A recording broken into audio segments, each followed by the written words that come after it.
बहू नमक की तरह होती है। एक छोटे से गांव की रहने वाली लड़की का विवाह एक बड़े व्यापारी के बेटे के साथ हो जाता है। नए घर में बड़े ही आदर सम्मान के साथ बहू ने गृह प्रवेश किया। शादी के 1-2 साल काफ़ी मज़े और खुशी के साथ निकल गई और जैसे जैसे दिन बीतता गया बहू अपनी जिम्मेदारियों के बोझ तले दबती चली गई। सास भी बहू से काफ़ी खुश थी कि बहू अपना घर और संसार सब कुछ अच्छी तरह से संभालने लगी है। गर्मी की छुट्टी पड़ गई। बहू अपने मायके जाने की बात अपने सास से बोली, मम्मी 2 साल हो गए मैं मायके नहीं जा पाई, क्या मैं थोड़े दिन मायके जाकर आ सकती हूँ? सास ने जवाब दिया, देखो बहू अगले महीने चले जाना। बहू यह सुनकर काफ़ी नाराज़ और दुखी होकर सोचने लगी कि जब पायल दीदी हर 3 महीने पर घर आती है तो मम्मी काफ़ी खुश होती है और कहती है कि कितने दिनों के बाद आई हो, और मुझे 2 साल हो गए मेरे बारे में कोई कुछ सोचता ही नहीं है। मेरी खुशी किसी के लिए कोई मायने नहीं रखती है, और क्या दिन भर इन लोगों को खाना बना के ही खिलाती रहूँगी, घर का सारा काम करती रहूँ, क्या मेरी यही ज़िंदगी है?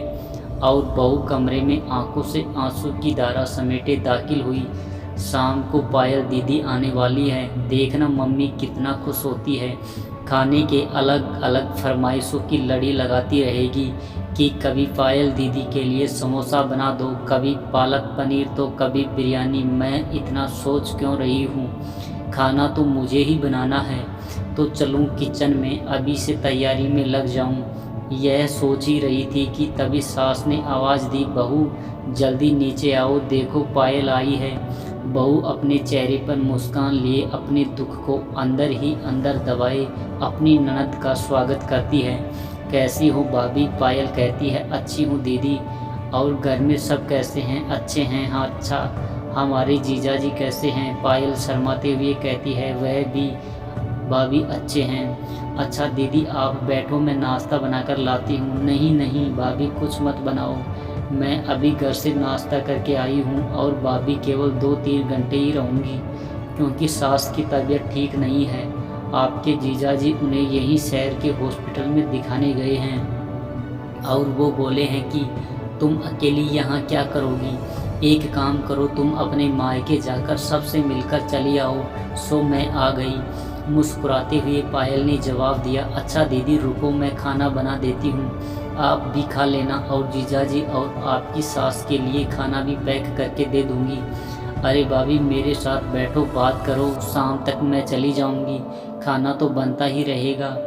तभी सास ने बहू से कहा, तुम एक काम करो, पायल के साथ बैठो, बातें करो, मैं कुछ बनाती हूँ। जी नहीं मम्मी जी मैं बनाती हूँ, आप दीदी से बात कीजिए। तभी पायल ने कहा, कोई बात नहीं, आप खाना बनाओ और मैं आपसे बातें करूँगी, थोड़ी मदद हो जाएगी, यह ठीक रहेगा, क्यों माँ? बहू और पायल किचन में प्रवेश करती हैं और काफ़ी देर तक हंसी मजाक करते करते खाना भी तैयार हो जाता है। पायल खाना खाने के बाद शाम को अपने घर चली जाती है। रसोई को समेटकर रात को अपने कमरे में बहू गई तो पति ने कहा कि तुम काफ़ी थक गई हो, आराम कर लो। हाँ मुझे आराम कहाँ है, तुम्हारी माँ तो बस यही चाहती है कि मैं अपने मायके ना जाऊँ। पायल दीदी 1-2 घंटे के लिए आती है लेकिन मिलकर तो जाती है, उसमें गुस्सा करने वाली कौन सी बात है, तुम भी मिलकर आ जाओ अपने मायके। और पति ने कहा, और देखो पायल दीदी भी कहाँ आ पाती है, जब जीजाजी अपनी माँ को यहाँ शहर में डॉक्टर के पास दिखाने ले जाते हैं तभी मिलने आती है, तो इसका मतलब है मैं कभी नहीं जा सकती अपने मायके? ऐसा तो मैंने नहीं कहा। अच्छा तुम शांत रहो, मैं कल माँ से बात करता हूँ, तुम अपने मायके चली जाना, ठीक है? तुम तो रहने दो। गुस्सा करते हुए बहू सो जाती है। सुबह उठकर बहू अपने काम में रोज की तरह लग जाती है। दोपहर में पड़ोस की आंटी बहू की सास से मिलने आती है और काफ़ी देर तक बातें करती रहती है। तभी आंटी सास से पूछती है कि पायल की माँ ये बताओ आप बहू और बेटी में क्या फ़र्क समझती हो? बहू इस सवाल के जवाब का इंतज़ार कर रही थी कि मम्मी जी का इस पर क्या जवाब होगा। बहू की सास मुस्कुराते हुए बोली, बेटी कैसी भी हो पर वह मीठी होती है, बहू नमक की तरह नमकीन होती है। यह सुनते ही बहू निराश होती है और दिल भी काफ़ी दुखी हो जाता है। आंटी काफ़ी बातें करने के बाद चली जाती है। काफ़ी देर तक बहू यह सोचती है कि मैंने मम्मी के साथ क्या बुरा किया है, मम्मी मेरे बारे में ऐसा क्यों सोचती है। और वह अब घर में निराश रहने लगती है। उसकी निराशा को देखकर एक दिन बहू की सास ने कहा, बहू यहाँ आओ, तुमसे किसी ने कुछ कहा है क्या, या बेटे ने कुछ बोला है। कुछ नहीं मम्मी जी, बहू के आवाज़ में दर्द था।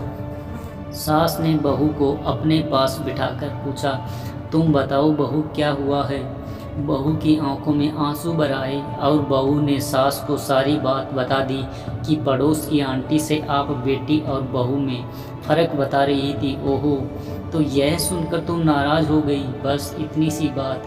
अरे बहू, मैंने कहा था कि बेटी मीठी होती है, वह चाहे कितनी भी गलती करे उसकी गलती नज़र ही नहीं आती है, वह गुड़ की तरह मुंह में घुल जाती है और खाने में अगर मीठा न हो तो कोई फ़र्क नहीं पड़ता। और बहू नमक के समान इसलिए है क्योंकि खाने में अगर नमक न हो तो खाना बेस्वाद होता है। खाने में नमक मिलने पर हम जो खाना खाते हैं उसी समय नमक के हम कर्जदार बन जाते हैं। ठीक उसी तरह तुम मेरे लिए वही नमक हो।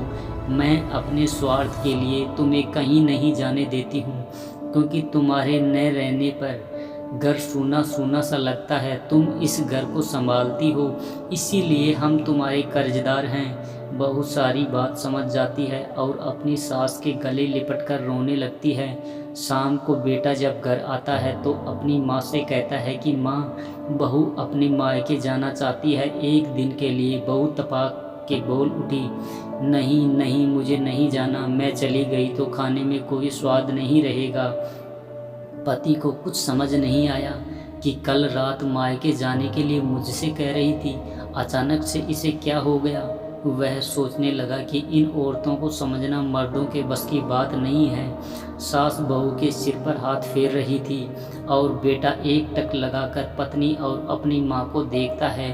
फ्रेंड्स, स्टोरी कैसी लगी कमेंट बॉक्स में कमेंट करके बताएं। साथ ही वीडियो को लाइक शेयर करें और चैनल पर नए हैं तो चैनल को सब्सक्राइब करें। चलो मिलते हैं नेक्स्ट वीडियो में, तब तक के लिए नमस्कार।